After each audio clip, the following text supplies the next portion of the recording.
Students, आज की maths class में आप सभी का स्वागत है। आज हम अध्याय 2 फलन की प्रश्नावली 2B के शेष प्रश्नों को हल करेंगे। हमने पिछले वीडियो में question number 1, question number 2, question number 3 और क्वेश्चन नंबर 5 हल किए थे। आज हम इस वीडियो में क्वेश्चन नंबर 4 को हल कर रहे हैं। क्वेश्चन नंबर 4 आप देखिए। सिद्ध कीजिए कि फलन f(x) बराबर ax प्लस b, जहाँ पर a 0 के बराबर नहीं है, ab बिलोंग टू r द्वारा परिभाषित फलन f such that r tends to r एक की आच्छादक फलन है। इसमें ये बताना है कि ये फलन जो है वो एक की आच्छादक फलन है, ये हमें बताना है। ठीक है ना। तब हम इसको हल करते हैं। प्रश्न आप अपने बुक्स में से देख लेंगे, जैसे मैंने अभी बता ही दिया है। अब यहाँ पे हम हल करना शुरू करते हैं। सबसे पहले हमें यहाँ दिया गया है जो प्रतिचित्रण, वो यहाँ इस प्रकार से है कि यहाँ जो दे रखा है f such that r tends to r, मतलब रियल नंबर से रियल नंबर में संबंध है, में एक फलन है f(x) बराबर ax प्लस b द्वारा परिभाषित फलन है, द्वारा परिभाषित फलन है, ये हमें दिया गया है। हम इसमें शुरुआत कर रहे हैं। मान लेते हैं कि x और y बिलोंग कर रहे हैं किससे, r से, मतलब x और y कोई संख्या है, अपने रियल नंबर ले लिए हमने, और ये बिलोंग कर रहे हैं किससे, r से। याद रखें, एक की फलन बताना है अपने को, तो उसके लिए हमें प्रांत से शुरू करना है, ठीक है, और आच्छादक फलन के लिए हमें सहप्रांत से शुरू करना है। ये हमें विशेष रूप से ध्यान रखना है। तो x y belong to r इस प्रकार है कि अब इसका सूत्र है। सूत्र क्या है हमारा, f(x) बराबर f(y). ऐसा भी ले सकते थे हम, x1 और x2 भी ले सकते थे, जो कि हमने पिछले वीडियो में लेके बताए थे। यहाँ xy ले लिए हैं, कोई फर्क नहीं पड़ रहा है, संख्या है एक तरह से, ये कोई भी एक रियल नंबर है, ये x और y, ठीक है ना। अब यहाँ f(x) और fy है, तो f(x) के स्थान पर हम लिखेंगे ax प्लस b, और इधर हमारे पास में बचा हुआ है fy, तो fy की जगह पर हम लिखेंगे ay प्लस b, मतलब जहाँ x है वहाँ पर y की जगह y हो जाएगा। अब यहाँ पे क्या हो रहा है, b से b कट रहे हैं, क्या बचा आपके पास में, ax बराबर ay। अब यहाँ पे क्या हो रहा है, आपके a से a भी हट गए, तो क्या बचे होंगे, x बराबर y। अब देखिए x और y आपस में बराबर है, इसलिए हम लिखेंगे, मतलब ये जो संख्याएं ली हमने, ये दोनों क्या है, आपस में बराबर बराबर है, इसलिए एक वास्तविक संख्या, यानी कि फलन कौन सा है इनका, एक की है। तो क्या लिखेंगे, अतः फलन f एक की फलन है, ये इस प्रकार से हो गया, बराबर आ गया। इसलिए अब आते हैं दूसरे के लिए। पुनः हम मान लेते हैं, पुनः माना, अब की बार y है, y बिलोंग टू r, किस में से ले रहे हैं अपन, r में से, ठीक है, और x y संख्या थे तो y से ले रहे हैं, तो y में y बिलोंग टू r के लिए सूत्र अपना क्या है, हमारा एक सूत्र इसमें f(x) बराबर y। f(x) का मतलब होता है, आपके पास में लिखा हुआ है ax प्लस b, ये लिख दिया ax प्लस b बराबर y। इस पूरे समीकरण को x के रूप में लाना है, x के मान के रूप में। तो हमने इसको हल किया, तो ax बराबर y माइनस b, या x बराबर y minus b upon a, इस प्रकार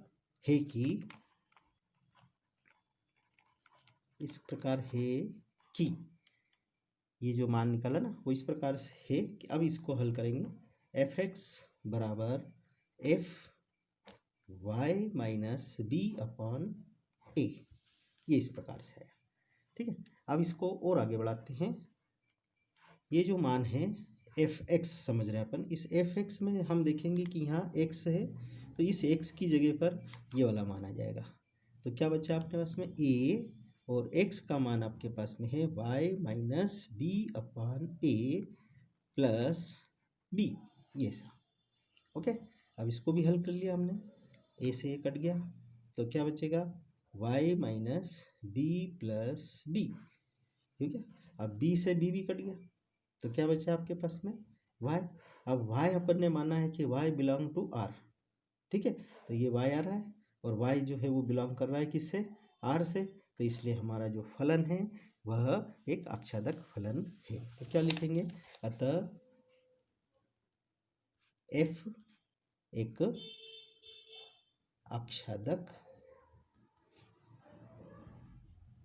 आच्छादक फलन है। ये हो गया। अब दोनों पूछा है, दोनों ही हो चुके हैं, एक एक ही फलन भी हुआ है हमारा और आच्छादक फलन भी हुआ है, तो लिख लेंगे अतः f एक एक आच्छादक, एक एक ही आच्छादक फलन है। ये इस प्रकार से हम सवाल को पूर्ण कर सकते हैं, ठीक है। तो ये था हमारा पूरा सवाल, आपने देख ही लिया है। पहले इस सूत्र से चलेगा ये, फिर दूसरे नंबर पे आच्छादक के लिए इस फार्मूले से चलेगा और ये सवाल कंप्लीट होता है। इसी प्रकार से आप क्वेश्चन नंबर एक और हम हल करके देखते हैं, और वो है हमारा क्वेश्चन नंबर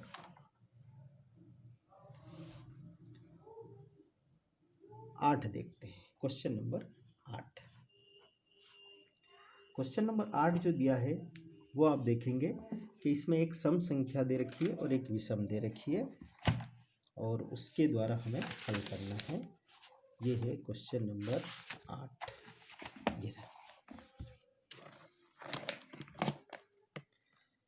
ये है क्वेश्चन नंबर 8। सिद्ध कीजिए कि नीचे परिभाषित फलन f such that n tends to n प्राकृत संख्या से प्राकृत संख्या पे, रियल नेचुरल नंबर से नेचुरल नंबर, है ना। तो एक एक ही एवं आच्छादक फलन है, दोनों ही एक एक ही भी है और आच्छादक है। एफ एक्स बराबर एक्स प्लस वन यदि x विषम है और x माइनस वन यदि x सम है। इन दोनों के लिए हमें बताना है कि एक एक ही और आच्छादक फलन है या नहीं, ठीक है। ये प्रश्न है, हम इसको हल करना शुरू करते हैं। सबसे पहले हमें जो प्रतिचित्रण दे रखा है उसके लिए हम देखेंगे कि यहाँ हमें जो दिया गया है वो इस प्रकार से है, f such that n tends to n में एफ एक्स बराबर एक्स प्लस वन यदि x विषम है और x माइनस वन यदि x सम है। यह हमें दे रखा है, ये इस प्रकार से, ठीक है। तब एक एक ही फलन के लिए हम इसको हल करते हैं। एक एक ही फलन के लिए, है ना, मान लेते हैं एक एक ही फलन के जब विषम है, जब जो संख्या दे रखी है x वो क्या है, विषम है, तो x क्या है, विषम है। मान लिया x यहाँ पे x1 x2 मान लेते हैं बिलोंग टू किससे, n से। तब हम जानते हैं कि f(x1) बराबर होता है f(x2) के, ये सूत्र है। हम इन दोनों के मान रख देते हैं, क्या है, एक विषम के लिए ले रहे हैं तो विषम में x प्लस वन है फलन का मान, तो x प्लस वन बराबर x1 plus one x2 plus one, one से वन कट जाएगा तो x1 बराबर किसके आ जाएगा, x2 के। इस प्रकार से क्यों, क्योंकि x1 और x2 किससे बिलोंग कर रहे हैं, n से, यानी कि दोनों ही नेचुरल नंबर है, और ये दोनों नेचुरल नंबर है इसलिए दोनों ही क्या है, आपस में बराबर बराबर है। मान लो 1 है तो ये भी 1 होगा, 2 है तो 2 भी होगा, ये नेचुरल नंबर है, तो इसलिए ये फलन जो है वो एक एक ही फलन है। तो क्या लिखेंगे, अतः x1 x2 नहीं, अतः फलन f एक एक ही फलन है, ठीक है। अब सम के लिए, जब x सम हो अब सम के लिए कर रहे हैं तो सम के लिए भी वही एक्स सम है, मान लेते हैं कि माना इसमें भी वही x1 और x2 दो संख्याएं हैं, दो नंबर्स हैं जो बिलोंग कर रहे हैं एन से, तब fx1 बराबर fx2 के, इसमें भी हमने मान रखा fx1 यानी कि x माइनस x1 माइनस 1 सम के लिए ले रहे हैं अपन, और इधर हम हल करेंगे तो ये आएगा आपके पास में x2 माइनस 1, ये इससे ये कट जाएंगे तो क्या बचेगा x1 बराबर x2, ये भी दोनों बराबर आ रहे हैं और दोनों बराबर हैं तो यहाँ पे दोनों इस जो फलन है वो हम लिख देंगे, इसलिए f जो है वह एक एक की फलन है। ये दोनों सम के लिए भी एक एक ही है, विषम के लिए भी एक एक किया गया है। दोनों परिस्थितियों में हमारे पास में x1 और x2 आ रहे हैं तो हम लिख देंगे कि चूंकि दोनों परिस्थितियों में fx1 बराबर fx2 के हैं, या सच दैट हम कहें कि मान जो आ रहे हैं वो x1 बराबर x2 आ रहे हैं for every x1 and x1 और x2 जो है वो बिलोंग किससे कर रहे हैं, n से, n यानी कि नेचुरल नंबर से। ठीक है, तो इसलिए फलन fx जो है वो एक एक की फलन है, ये हो जाएगा। ठीक है, ये तो एक एक ही हुआ। अब हमें आच्छादक भी बताना है, वो भी सम के लिए और विषम के लिए। तो इसी प्रकार से हम सम और विषम के लिए आच्छादक देखते हैं। आच्छादक फलन के लिए, आच्छादक फलन के लिए, ये आच्छादक के लिए था। ठीक है, हमारे पास में जो फलन दिया गया है वो सम और विषम के लिए हमें पता ही है कि ये दिया है यहाँ fx बराबर x प्लस 1, ये विषम हो, ठीक है ना।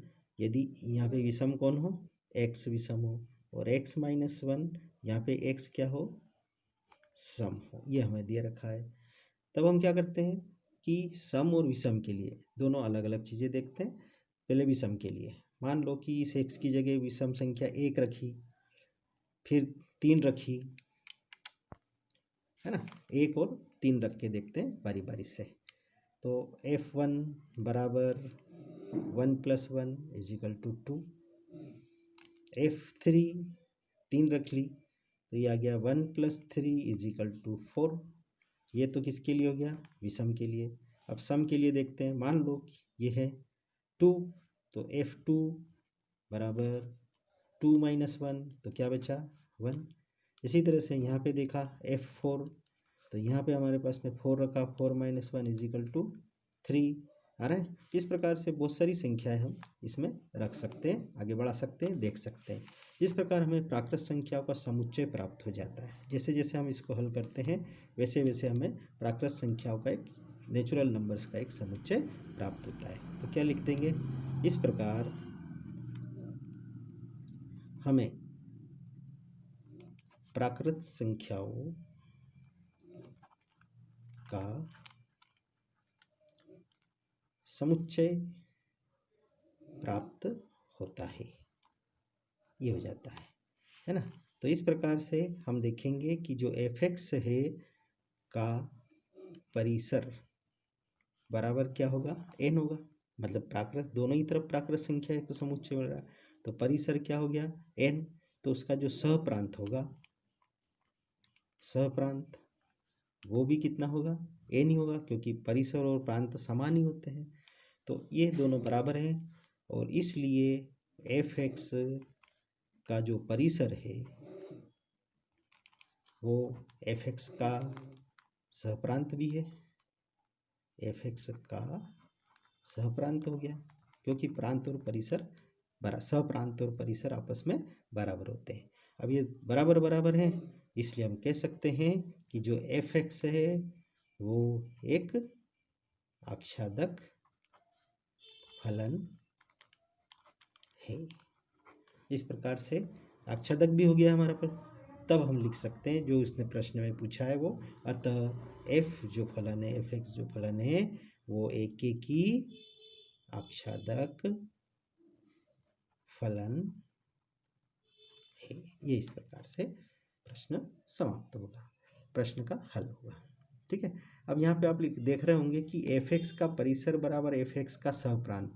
तो आच्छादक फलन के लिए ये निश्चित होता है, जैसे कि हमने एक आच्छादक फलन ये देखा, ये और एक ये है ना, ये एक समुच्चय है, ये एक समुच्चय है, ये एक फलन बना रहा है। इसमें मान लो कि कोई भी 3 है और इसमें भी कोई 2 समझ लो, है ना। तो ये आपस में जैसे एक से ये मिल गया है, ये इससे मिल गया है, ये इससे मिल गया है। ठीक है। तो ये इसमें क्या है कि प्रांत और परिसर जो है, इसमें प्रांत कितना, सहप्रांत कितना है इसके, तो ये 2 अवयव है। और परिसर में भी कितने हैं, ये 2 ही हैं। मतलब कोई भी अंक हो सकते हैं इनकी जगह पे, जैसे 2 और 4 हो सकते हैं, 3 और 1 हो सकते हैं, कुछ भी हो सकता है। तो ये दोनों परिसर भी और प्रांत भी एक ही हैं, तो इसलिए दोनों बराबर बराबर हैं। और जब बराबर हैं तो इसलिए एफ एक्स आच्छादक फलन है, क्योंकि इसमें से कुछ भी छूटा नहीं है, कोई भी अवयव छूटा नहीं है। किसमें से, सप्रांत में से। ओके ना, इसलिए ये एक आच्छादक फलन है, एक ही। और इस प्रकार से ये पूरा प्रश्न का जो उत्तर था वो हो गया कि फलन जो है वो एक ही आच्छादक फलन है। ठीक है। एक प्रश्न और देखते हैं, प्रश्न क्रमांक 10। 10वें प्रश्न में हमें लिखा है, ये किताब में हम प्रश्न देखते हैं, ये प्रश्न है। प्रश्न देखिए, सिद्ध कीजिए कि एफ एक्स बराबर 1/x के द्वारा परिभाषित फलन f such that n tends to r natural number से रियल नंबर एक की है परंतु आच्छादक नहीं है।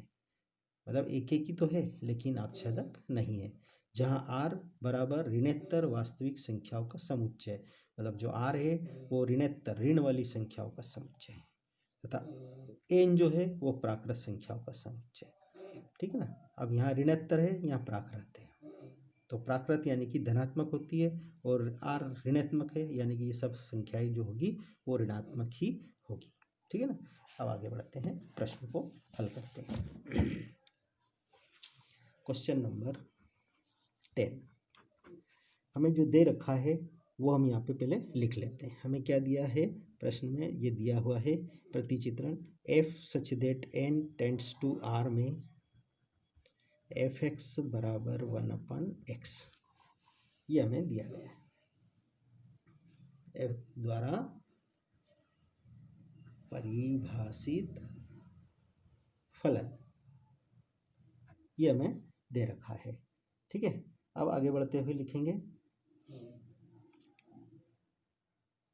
परिभाषित फलन है जहाँ पे ये x जो लिखा है, for every x belong to किससे, n से।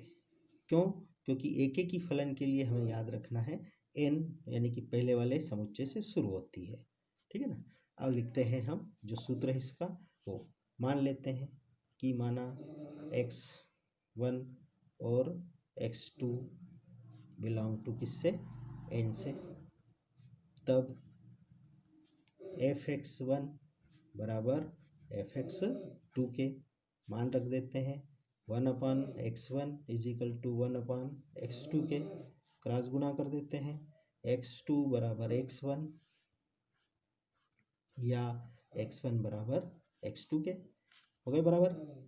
x1 का मान x2 के मान से बराबर है, यानी कि ये दोनों आपस में समान समान है, इसलिए ये नेचुरल नंबर है। और नेचुरल नंबर है इसलिए फलन जो है वो एक ही फलन है। तो लिखेंगे इसलिए f एक ही फलन है। अब एक f जो है वो एक ही हो गया है। अब हमारे पास में दूसरा है, हम दूसरे को हल करते हैं, किसके लिए, आच्छादक है या नहीं उसके लिए देखते हैं। तो उसके लिए हम सूत्र मालूम ही हमें, हम मान लेते हैं कि y बिलोंग्स टू किससे, r से, क्योंकि यहाँ r है, y बिलोंग टू r से, r लिया हमने। अब r से हम देखेंगे कि कैसे है। तब x के मान के लिए हम सूत्र हल करते हैं, एफ एक्स बराबर किसके, y के। fx का मान है हमारे पास में 1/x इजिकल टू वाई है। इसको x के पदों में व्यक्त करते हुए लिखना है तो x और y आपस में क्रॉस में हो जाएंगे, तो ये x y की जगह चला जाएगा तो ये 1/y इजिकल टू एक्स हो जाएंगे। ठीक है, या हम यूं कहें कि ये x इजिकल टू 1/y हो जाएगा।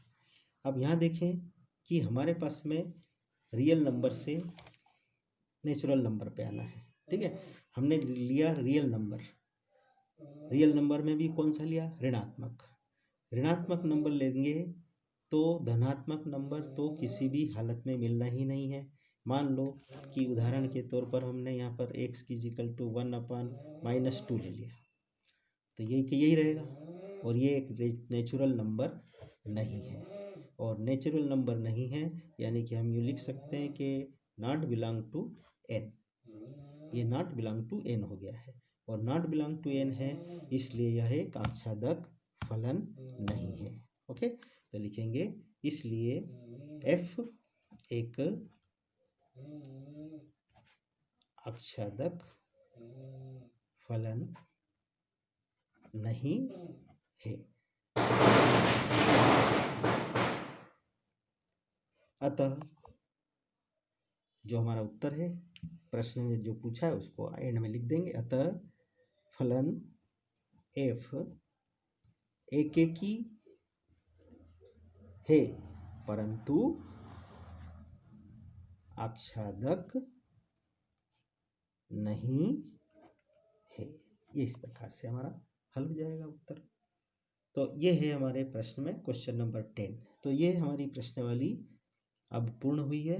इसमें से कुछ महत्वपूर्ण प्रश्न हमने किए हैं, कुछ महत्वपूर्ण उदाहरण जो है वो मैंने करने के लिए बोला है, और मिलते जुलते कोई उदाहरण हो तो आप प्रैक्टिस के तौर कर सकते हैं।